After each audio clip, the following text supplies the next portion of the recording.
Strawberry ഹൃദയത്തിൻ്റെ ഷേപ്പിലിരിക്കുന്നത് കൊണ്ടാണോ എന്നറിയില്ല കേട്ടോ. ഇത് ഹൃദയാരോഗ്യത്തിന് വളരെ ഉത്തമമായൊരു ഫ്രൂട്ടാണത്രേ. ഡയബറ്റീസുകാർക്കും കഴിക്കാൻ പറ്റുന്ന ഒരു പഴമാണ് കേട്ടോ സ്ട്രോബെറി.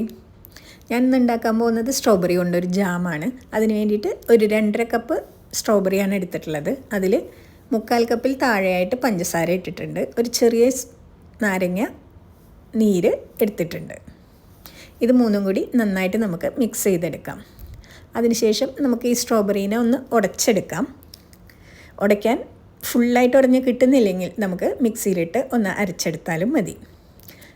ശേഷം നമുക്ക് അടുപ്പത്ത് വെച്ച് നന്നായി തിളച്ച് കഴിഞ്ഞാൽ ഒരു 8-10 മിനിറ്റ് മതി. അത് നന്നായിട്ട് കുറുകി കിട്ടും. ഇത് 1 മാസമൊക്കെ പുറത്ത് വെച്ചിരുന്ന് നമുക്ക് ഉപയോഗിക്കാൻ പറ്റുന്നതാണ് കേട്ടോ. 1 മാസത്തേക്കൊന്നും ഇല്ലാന്നേ, നമ്മുടെ കുട്ടി കുറുമ്പന്മാർ ഒരാഴ്ച കൊണ്ട് ഇതൊക്കെ തീർത്ത് തരും. എന്നാലും ഒന്നുണ്ടാക്കി നോക്കി അഭിപ്രായം പറയാൻ മറക്കരുതേ.